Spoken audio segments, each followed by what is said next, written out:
So we're going to do some pulling now. So I've got my little volcano all ready. It's all opened, all ready to go. So at this stage, don't go death speed. Not pedal to the metal. That centrifugal force is going to want to like haul that out, and you won't be able to keep control of it. As you get more control, you can go faster. But think of it like your 16-year-old, which is my 16-year-old learning to drive. I'm going to make her drive on a very slow road before she hits the highway. So just be a, you get stressed and you don't really think about it. You end up going a little faster than you'd like, and then all heck breaks loose and you lose control. So slow it down for the pulling process, and it'll help you immensely. And so the pulling is, again, it's all about bracing and about water. And the thing with trying to teach somebody how to pull is difficult because it's about pressure. And it's like, how much pressure do you put on it? Well, you have to experiment a little bit. If you go through your pot, that's too much. If nothing happens, it's too little. So you have to kind of think about what you're doing as you're doing it in real time, and adjust your pressure. I would say it's like the pinching pressure. You want, if you're going to pinch somebody's bum and you don't want to hurt them and make them jump, but you wanted them to feel it, that's probably the pressure that you put on. So if that helps as a reference. So what I'm going to do is work what we call at this 4 o'clock position. So 6 o'clock is directly in front of you, and 4 is just a little to the side. And whether you're left or right-handed, it's the same thing. You want to keep your left hand on the inside always, and then your right hand is on the outside, and you work at this 4 o'clock position. So you're just kind of moving your hands up and down in that 4 o'clock position. So on the inside, my hand is going to be rigid. Think of it as like a wall, and I'm going to push against it. So if I'm loose with this hand and I push it, it's going to go wee, right? If this wall ends up pushing more, then this pot's going to go outward, and I want it to go straight up. So I'm going to keep my hand very rigid, and I'm going to push with my right hand up against my fingers on the inside. So everybody does something slightly different on the inside, and you'll figure out what works best for you. But I usually use this finger. It kind of braces the walls and becomes that wall to push against. And then I have these little fingers to kind of trail along and also put a little pressure or give a little support on the inside. And on the outside, I usually take 2 or 3 fingers. It really depends on what I'm throwing. If I'm throwing something really teeny tiny and delicate, I might just have 1 or 2 fingers engaged. If I'm throwing a large piece, then my fingers aren't strong enough. So then I'm going to switch to either the side of my hand and my knuckle, or I like to use the side of my hand here so I can get good leverage in there. And then I can easily switch, like once I get the clay to come up, I can easily switch across the palm here to kind of even out that pressure just by kind of going in and then up. But for this one, I'm going to do my fingers. So I'm going to add lots of water so I'm nice and lubricated. And usually it's the bulk down here that you want to get up. So I'm going to start by pushing in here, getting a groove. And even if you take clay off, don't panic. You just want to get in there because you want to lift this up. And so my outside hand is a little bit lower than my inside hand. Okay. So I'm going, I tend to do this bad habit. If you can do without a sponge, it's ideal, but you lose a little sensitivity when you have your sponge against your fingers, but it kind of been my habit over the years. So I'm going to push in against that finger. And when I push in, I can feel it start to thin out and rise. If I keep pushing in that spot, it's just going to get thinner and thinner and thinner, and it's going to collapse there. So what I need to do is kind of move my fingers up with it. And if you go slow, when you're first starting and you're pulling, it really gives you time to process and feel how thick the clay is. And the idea is to get the clay walls as even as possible. So when you're first starting, don't worry about thinness, worry about evenness. That's the goal, okay? So after every time you pull, do a little housekeeping, especially the very first pull. Wipe your bottom, get the water out. Okay, I know you added it in there and you're going to add more, but you got to keep it dry as possible. And check to make sure that the top is narrower than the base. So I don't want to make a bowl. I want to make a tall vase or coffee mug first. So this is already starting to get out there, right? So I'm going to wet it down, and I'm going to start it down at the bottom, and I'm just going to very gently choke it, collar it back in.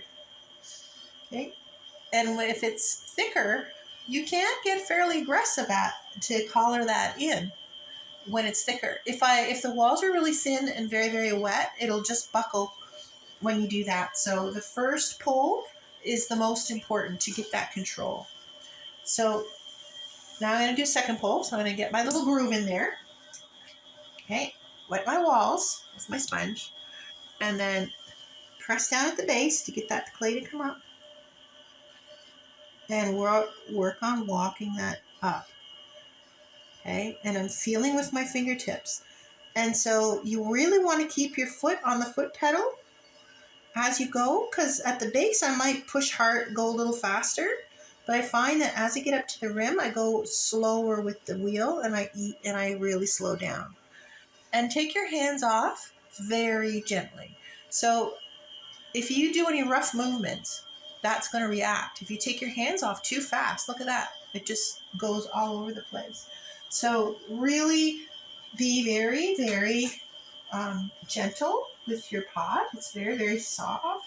Don't put your hands on quickly. Just kind of gently, very delicately put your hands on your pot. I'm just going to try to straighten that wobble out now that I made. And take them off very, very gently, okay?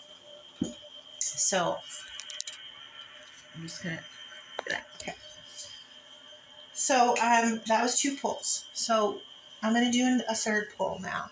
So there's still a lot of clay down here. That's what's going to make it taller. So I'm going to get right back in there again, collar that in, get a little groove there so I can lift that clay up. Lots of water. Okay, I'm going to press in. So just think of your fingers like a little ant walking up your pot. Make sure that you're contacting every single surface all the way around before you lift your hands. Okay, and just go really slowly.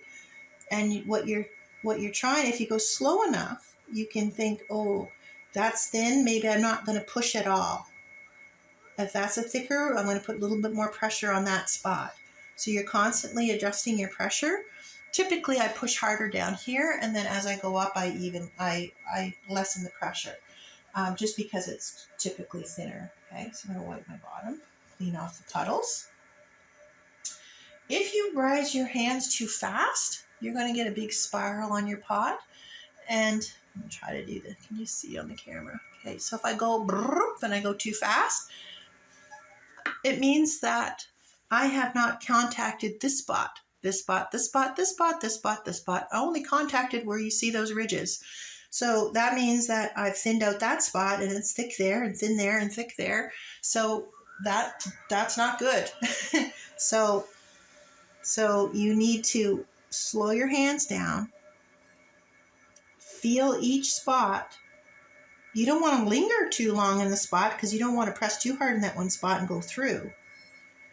But you want to kind of slowly work your way up.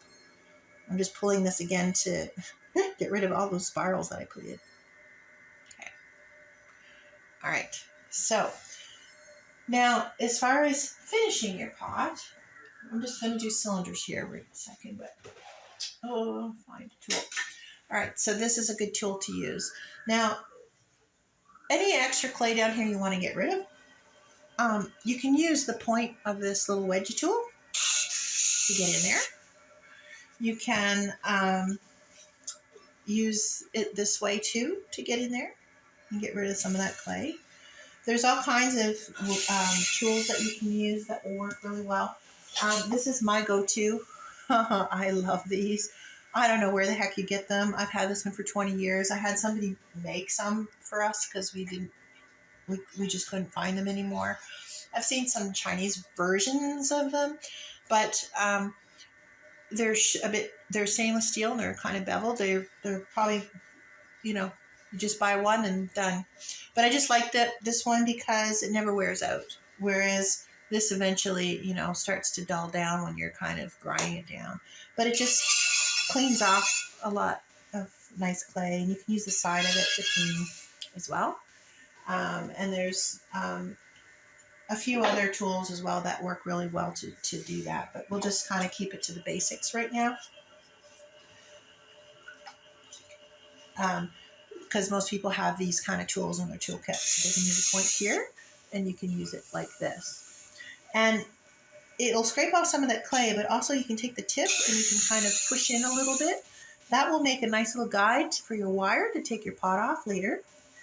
And then you can leave those lovely finger ridges on your pot, or if you've got any wobbles or whatever, I'm going to show you how to fix those. So this straight edge is lovely, and so I've got clean wet tools so it's not sticky, because if it's dry it'll stick to your pot. Death grip it. My elbows are braced down on my knees, okay, and I'm just going to take my fingers and gently press up against that tool on the inside. So I'm just going to push in and bring it up. And this particular tool was handmade in New Brunswick, and Andrew from New Ceramics was here, and we traded this lovely, lovely tool. Oh, it's worth the $20, I tell you. So yeah, New Ceramics in Fredericton, I think you can get them online. They have all kinds of lovely things, and they're all made of nice hardwood. But, that shape is in a lot of student toolkits. So you can kind of get this nice and even. It straightens things out. It's lovely. Okay. So if you're throwing and you got your cylinder, if you have any bit of unevenness, it almost always comes up to the top and then looks all wavy, and then it's like, oh, my pot's all wonky. But just ignore the top for now. Concentrate on the sides. The sides has to be beautiful and straight. Then we can deal with the top. So if you can, straighten out the sides. This works great. So I'm just kind of put my finger like this on the inside, and I'm just kind of straightening it out the side. Okay. This clay's a bit soft because I've been playing with it, demoing. So it's not cooperating terribly, but it's all right.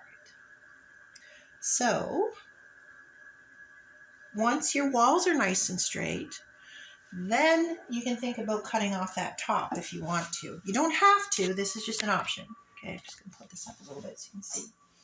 So when you're trying to trim that rim to make it level, now mine's pretty level, but you can see some of your, they're not all level, and sometimes require a little extra help. So because I've dried the pot off, I don't want to make sloppy wet water everywhere. The bottom's dry, everything is ready to go to take off. I just want to trim that rim. But if it's sticky at all and dry, it won't go well. So what I do is I just take a little bit of water, press on that rim, okay, so that it's a little wet on the inside and the outside, okay. And then I take my pin tool. Now, you can get two kinds of pin tools around here. Where are my other ones? Well, it's the shiny metal ones. they're heavier duty. They're fantastic pin tools, and I have both, and I use both. They're like the meat and potatoes of the pin tool world. They'll last you for a really long time. Then there's these little wooden ones, but they're very fine, and they're fantastic for really soft clay and also for porcelain, which is what this is. Because I find that the bigger tools, the steel pin tools, are a little thick. And they have more drag, so they're more likely to kind of pull. But I use those metal tools, pin tools, for everything. They open my clay boxes. They're great for cutting slabs. This little thing, if I cut a slab with it or whatever, it's going to snap off here. I think I have the same metal pin tools for like 10 years, the silver ones, but these ones will well, I used to snap them all the time. I'm a little more careful because I'm just using them for this now. So they last, for a reasonable amount of time, but not as long. So I'm just going to use this. So usually people want to save every last little inch, and they're trying to like scrape it off and cut, You have to cut below the lowest point. So, don't get stingy and cut down, like say a pinky width below where your lowest point is. Otherwise, it's going to give you grief. And I hold this like a pencil, and I've got it death gripped, okay? And then I always put my hands on the inside to support the clay. And I cut at this 4 o'clock position again, right? Just not right in front of you, just a little bit over to the side. And I'm just going to score it first. So I'm not just shoving the needle tool in. I'm slowly working it through. Then I can feel it pick my finger on the inside. And when it goes all the way around, I can lift up. But that's why I have my finger on the inside. I want to feel that tool coming through, and I want to feel that it's cut all the way around. And so I see some people just cutting in with one hand. You got to have that second one inside to kind of support that. And then you can, to deal with that sharp cut rim, it's kind of ugly. You can take your sponge and you can smooth that off, or you can use the webbing between your fingers and use that to kind of smooth that off. If you want a straight, flat rim, these are really nice. You could angle it. You can bevel it. You can bevel the outside here. Okay, I may add something different. If it was a mug, then you might want to bevel the inside because that'll make it nicer for drinking. And there's a million ways you can finish that little rim and make it just fancy, fancy, fancy. I actually take bits of metal tools. This is an old rib, and I cut little chunks out of it, and I can make a nice rounded rim with that. I use that all the time. People have used things like, I've seen people use rubber balloons that are wet and pull them over the rim. Chamois work wonderfully. I don't often use that in my studio because I find that the little bits of chamois disappear because they get slimy, which is why they're lovely. They're slimy and soft when they're wet, and you can kind of, use them to kind of smooth out that rim. But they end up in water buckets and lost in slop buckets and everything else. And I've got like big, gross strings of chamois everywhere. So I find that for me, I often just take notches and I cut them out. And you can use like Tim Hortons cards or gift cards, whatever. Room keys for hotels, you can cut little notches out of them, and they make really nice kind of finishes to the edges of your pots. So now once you've cleaned it all up and say we're ready to take it off the wheel, then you take your wire and we're going to wire it off. Now, it is okay to just hold your wire as flat to the wheel as you can, okay, and just cut it off while your pot's not spinning. But I find that because it's scary, but if you hold it flat to the wheel and turn your wheel slowly and pull through, then you can get a much more even cut. So it's okay to do it just while it's stopped, but you don't, it's an idea. So how I was taught to pick up things is to, you can kind of use the little fingers and then brace here and just, I don't know if you can kind of see that, I'll move it and pick it up. You can tilt it a little bit to break the suction and pick it up. You can cradle it a little bit, pick it up that way, put it on your board. I find that what happens, especially for beginners, you take so long to center, you take so long to do all the steps that by the time you get to this point, your pots are really structurally not so good. They're very, very wet, and they don't pick up nicely without totally squishing the heck out of them. So my students often like these things, which I never had the luxury of having these, but they don't work for every pot. They are a bit of a crutch. So if you can get around using them, then I would recommend it. But you know what? They do the trick. These are called pot lifters, and there's two sizes. So big pots and little pots, the circumference. But I'll just talk to you about how to use them, because I see they can be, a godsend to help, but also they can be difficult. So the trick is wetting them. And make sure they're clean. Like once they're all gummy and they're gooey, then you're just bringing that gummy, gooey stuff underneath your pot. So wet them so that when you slide them in underneath, you can pick up your pot and place it down, and then they'll slide back out. If they're dry, they still go in, and forget about trying to get them out. The other thing that helps is you don't need to support the entire bottom of your pot with these things. So if you can, try not to overlap them, because then they'll get hung up on each other. Perfectly fine to leave a little gap, so you don't have to go straight underneath. So you can kind of leave a little gap. It's just to pick up the edges, and then you can place them where you need to go. Okay, so hopefully that helps. I'm going to just cut this in half so that you can kind of see. And if a pot ever goes wrong, cut it in half. So I've just got to slide the tool in.